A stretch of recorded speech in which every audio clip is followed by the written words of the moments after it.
A ver, hay libros que nos cuentan historias y hay otros que, bueno, dibujan mapas. Pero, ¿qué pasa si el mapa no es de un lugar, sino de una vida entera? Hoy nos vamos a meter de lleno en El mapa imposible de Liliana Bodoc. Y les digo algo, esta es una obra que no se lee, se explora. Es como una expedición poética, sí, pero al interior de nosotros mismos. Y con esta frase arranca todo. Es una invitación, ¿no?, a un territorio que no conocemos, lleno de no lugares que, curiosamente, todos hemos atravesado alguna vez. Así que el misterio queda en el aire. ¿Qué es exactamente este mapa imposible? ¿Y quiénes son los valientes que se atreven a explorarlo? Ok, para poder entender esta geografía tan especial, vamos a seguir una pequeña hoja de ruta, un recorrido por 5 puntos clave que nos ayudarán a navegar la obra. Bien, empecemos por el principio. ¿De qué está hecho este mapa? Porque claro, no es de papel, ni de tinta. Es de algo muchísimo más complejo, pero que al mismo tiempo nos resulta increíblemente familiar. Y aquí está la clave de todo. Lo que Bodoc propone es que nuestra vida emocional es un paisaje, así como suena, con sus propias fronteras, sus regiones, sus montañas y sus valles. El mapa imposible es, en esencia, una metáfora increíble de esa experiencia interna, de todo eso que sentimos, pero que, obvio, no podemos señalar en un mapa común y corriente. Claro, porque todo mapa necesita, pues, cartógrafos, ¿no? Alguien que lo dibuje. Y en esta historia, nuestros guías son 3 chicos que se lanzan a la increíble tarea de darle forma a lo invisible. A ver, ¿quiénes son estos exploradores? Primero está Julián, que es como el líder, el que necesita ponerle orden al caos. Luego está Diego, el amigo más precavido, la voz de la razón y a veces del miedo. Y finalmente, Lila. Lila es la mística, la que ve magia donde nadie más la ve y entiende el mundo con su propia lógica. Es justamente esa dinámica entre los 3 lo que mueve todo. Cada uno es una pieza fundamental para dibujar un mapa pero tan complejo. Ahora, hay algo súper interesante sobre cómo está armado este libro. Olvídense de los capítulos. No hay. Y tiene todo el sentido del mundo, porque la vida no avanza en capítulos, ¿verdad? Avanza en etapas. Bodoc lo capta a la perfección, y por eso nos guía a través de pasillos. Cada uno de estos pasillos es una nueva región en el mapa, una nueva etapa de la vida. El primero, por ejemplo, es como cruzar el umbral hacia los descubrimientos de la niñez.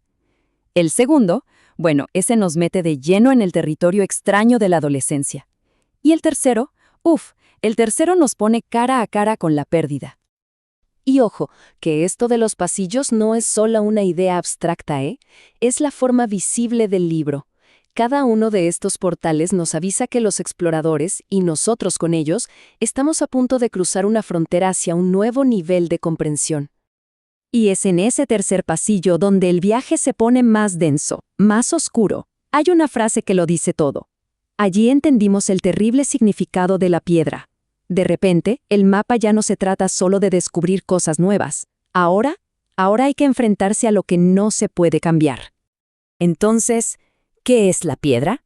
Es ese momento, ese punto en la vida en el que nos topamos con algo que no podemos mover, una verdad dura, inmutable. Para los chicos de la historia, es su primer encuentro real con el dolor, con esto que no tiene explicación y que simplemente es. Un territorio sin duda fundamental en el mapa de cualquier persona. Entonces, la pregunta es, ¿cómo se dibuja un mapa de emociones? Pues no con líneas ni con coordenadas, se dibuja con palabras. El lenguaje que usa Bodoc es la verdadera herramienta para trazar este mapa. Miren no más la genialidad de esta descripción. Un simple sonido, el de una lata pateada, se convierte en una mezcla de sabor, color y textura. La autora no nos está contando lo que pasa, nos está haciendo sentirlo. Es un lenguaje totalmente poético, sensorial, que logra poner en el mapa las sensaciones más sutiles y le da un peso emocional tremendo a los detalles más cotidianos. Es que cuando leemos Duraznos en almíbar y óxido, nos damos cuenta de que esa lata ya no es solo una lata. Es la infancia, es el juego, es el tiempo que pasa. Así, justamente así, es como se va trazando el mapa imposible, encontrando un universo entero en una simple lata pateada en la calle. Y todo esto, claro, nos va llevando al final de nuestro recorrido y, creo yo, al mensaje más potente de toda la obra. Porque al final, este libro es casi como un espejo.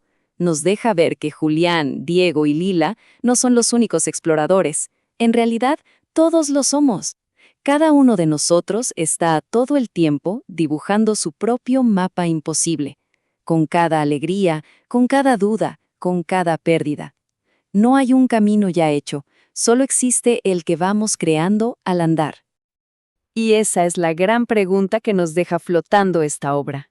Es una invitación a mirar hacia adentro, a reconocer esos territorios internos que ya hemos explorado. ¿Cuáles son nuestras piedras? ¿Cuáles han sido nuestros pasillos?